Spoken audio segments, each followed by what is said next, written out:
शब इंतजार आखिर कभी होगी मुख्तसर भी, ये चिराग बुझ रहे हैं मेरे साथ जलते जलते। हिंदी सिनेमा के इतिहास का वो गाना जो कैफी आजमी की करिश्माई कलम से निकला था, जिसे लता मंगेशकर की रूहानी आवाज़ नसीब हुई और जिसे संगीत दिया था गुलाम मोहम्मद ने, और जिसे फिल्माया गया था उस ट्रेजेडी क्वीन पर जिसके इंतज़ार की शब शायद कभी मुख्तसर नहीं हुई, जिसका अधूरापन तमाम कामयाबियों के बावजूद अपनी हाजिरी बदस्तूर लगाता रहा, जिसका दावा था कि उसे जीवन के तमाम दिन टुकड़ों की शक्ल में हासिल हुए हैं और रातें धज्जियों की सूरत। आज उस महाजबी की कहानी जिसे मीना कुमारी के नाम से जाना गया। नमस्ते, मेरा नाम है मुबारक और आप देख रहे हैं किताबों से जुड़ा हमारा रोजाना का कार्यक्रम किताबी बातें। आज की पढ़ंत रही सत्यव्यास की किताब मीना मेरे आगे। ये वाणी प्रकाशन से आई है। सत्यव्यास इस दौर के मशहूर लेखक हैं। उन्होंने ग्रहण नाम की वेब सीरीज जो है उनकी किताब पर बनी थी 84 पर। इसके अलावा भी बनारस टॉकीज जैसे किताबें लिख चुके हैं जो युवाओं में काफ़ी लोकप्रिय है। तो आज उनकी किताब मीना मेरे आगे पर बात करेंगे। मीना कुमारी के बारे में मशहूर एक्ट्रेस नरगिस दत्त कहती हैं कि मीना कुमारी अदाकारी के मजमून पर लिखी हुई एक किताब है जिसका आज की और आने वाले कल की हर अदाकारी के लिए पढ़ लेना और फिर कुछ सीख जाना बहुत ज़रूरी है। आसपास के हर जाने पहचाने चेहरे ने उसकी ज़ाती ज़िंदगी में बहुत सी बेचैनियाँ और गम भर दिए थे। एक वक्त ऐसा आया कि मीना कुमारी के चेहरे पर से उदासी, गम और बेचैनी हटाए नहीं हटती थी। गम नाक और आंख की तरह एक अंग सा बनकर रह गया था मीना के चेहरे पर, और इस हकीकत का फिल्म बनाने वालों ने खूब फायदा उठाया और मीना कुमारी इस तरह ग्रेट ट्रेजेडी आर्टिस्ट कहलाई जाने लगी। नरगिस की नज़र में इस ग्रेटनेस की कामयाबी का सेहरा उनके सर हैं जिन्होंने मिट्टी जैसी मीना को खिलौना बना डाला। और सच पूछो तो मीना को खिलौना बनते रहने की आदत सी हो गई थी। इसी किताब से हमें एक और किस्सा मिला जब मीना की तरफ से एक बार की मनाही के बाद दूसरी बार फिल्म के लिए हामी भरी गई थी। रात के 2:30 बजे गुरुदत्त को फोन करके। फिल्म थी साहिब, बीबी और गुलाम। फिल्म की मजबूत किरदार छोटी बहू के लिए गुरुदत्त ने मीना कुमारी को ही जहन में रखा था। पैगाम भी भेजा था। उधर से आया एक माफीनामा कि मीना बहुत व्यस्त है, फिल्म साइन करना मुमकिन नहीं है। कमाल अमरोही ने स्क्रिप्ट पढ़ी थी और उन्हें लगा था कि शराब पीती हुई छोटी बहू का किरदार मीना के करियर के लिए अच्छा नहीं रहेगा। अब ये उनके भीतर के पति का निर्णय था या उनके भीतर के निर्देशक का, ये तो कमाल ही जाने। बहरहाल गुरुदत्त मायूस हुए और मीना की जगह किसी और अदाकारा की तलाश शुरू हुई। वहीदा रहमान छोटी बहू का किरदार निभाना चाहती थी, लेकिन वो उम्र के लिहाज से छोटी बहू नहीं लगती। नरगिस से भी बात की गई, लेकिन वो भी फिल्मों को अलविदा कहने का मन बना चुकी थी। आखिरकार गुरुदत्त ने एक अलहदा काम शुरू किया। उन्होंने छोटी बहू के अलावा जितने भी सीन थे सब शूट करने शुरू कर दिए।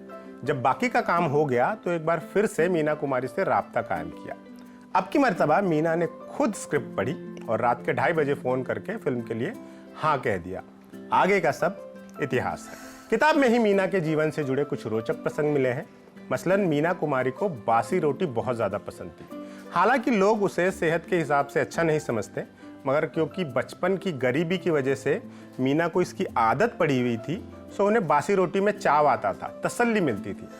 कमाल अमरोही को बासी रोटी पसंद नहीं थी और यूं भी कमाल थोड़े साहबी तबीयत के आदमी थे। वो इस तरह की आदत पसंद नहीं करते थे। मीना शूटिंग के दौरान भी घर से ही खाना लेकर जाती थी, सो जब भी उनके पास से कोई गुजरता तो वो मीना की बासी रोटी देखकर ये राय बना लेता था कि उन्हें घर में खाने को बासी रोटी दी जाती है। मीना की खामोशी इस राय की तस्दीक ही करती। क्या अजीब बात है कि मीना ने जिन फिल्मों में अदाकारी की उनमें से आधे से अधिक फिल्में उनकी अपनी चुनी हुई नहीं थी। पहले पिता और बाद में पति ही उनके लिए फिल्मों की शिनाख्त करते थे। मीना कुमारी निजी ही नहीं बल्कि व्यावसायिक वजहों से भी इस रिश्ते से परेशान थी, बेजार हो चुकी थी। नतीजा अलगाव की सूरत में सामने आया। कमाल से अलग होने का फैसला एक झटके से हुआ हो ऐसा नहीं लगता। 1963 के खत्म होते होते तक मीना कुमारी कमाल अमरोही को छोड़ने का फैसला कर चुकी थी और कमाल अमरोही को भी इस बात का अंदाजा हो गया था। वो कोशिश करके भी रिश्ता बचा नहीं सकते थे।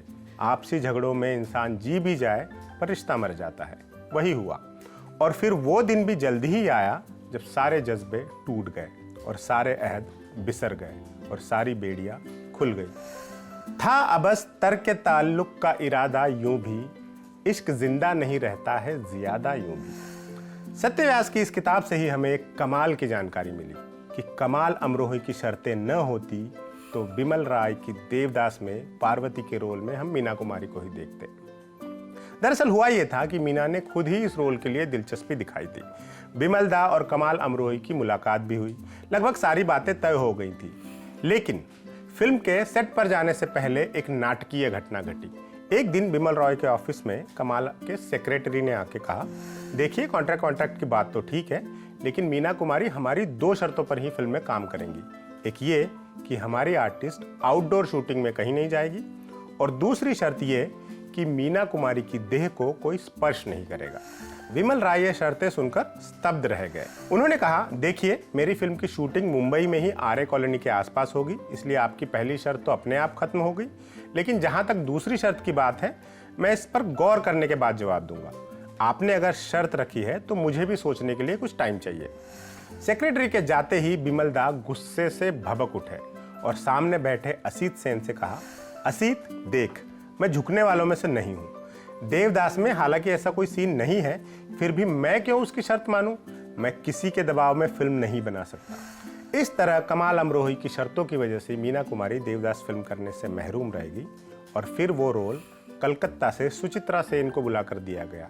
आगे का सब फिर से इतिहास है। मीना को बिल्लियों से खौफ था, और बेहद खौफ। उनसे कुछ काम निकलवाना हो तो बस उनके कान में कह दिया जाए, महाबी बिल्ली, और आपका काम हो जाएगा। उन्हें पत्थरों से इश्क था। समंदरों, एलिफेंटा की गुफाओं, सहराओं, वीरानों में घूमते हुए वो पत्थर चुनती जाती और उनके नाम रखती जाती। मीना पाबंदियों की पाबंद थी। बचपन से ही वो किसी चाबी दी हुई गुड़िया की तरह पाबंदियों की इतनी आदी हो गई थी कि अब वही उनकी पहचान थी।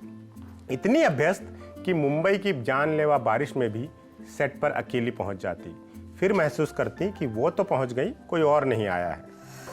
मीना को किताबों का जुनून था। उनकी ज्यादातर दोस्ती भी पढ़ने लिखने वालों से ही थी। पत्रकार, रेडियो अनाउंसर, शायर, अदीब और लेखक, इनसे नजदीकी उन्हें भली लगती थी।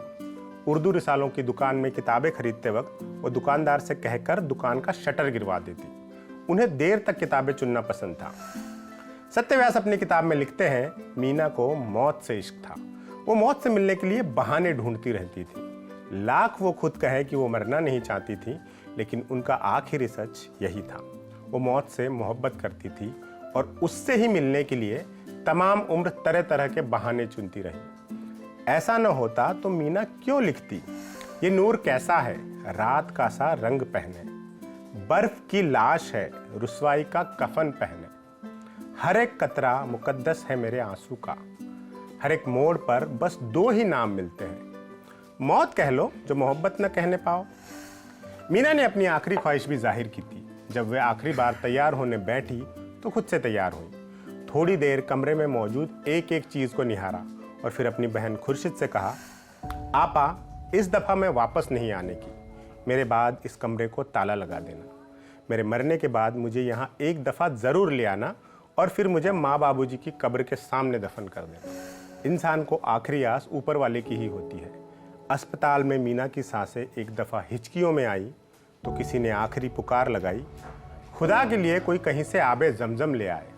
सब किया गया, मगर होनी कमरे में मौत का रूप धरे आन बैठी थी। मीना की आंखें खुली।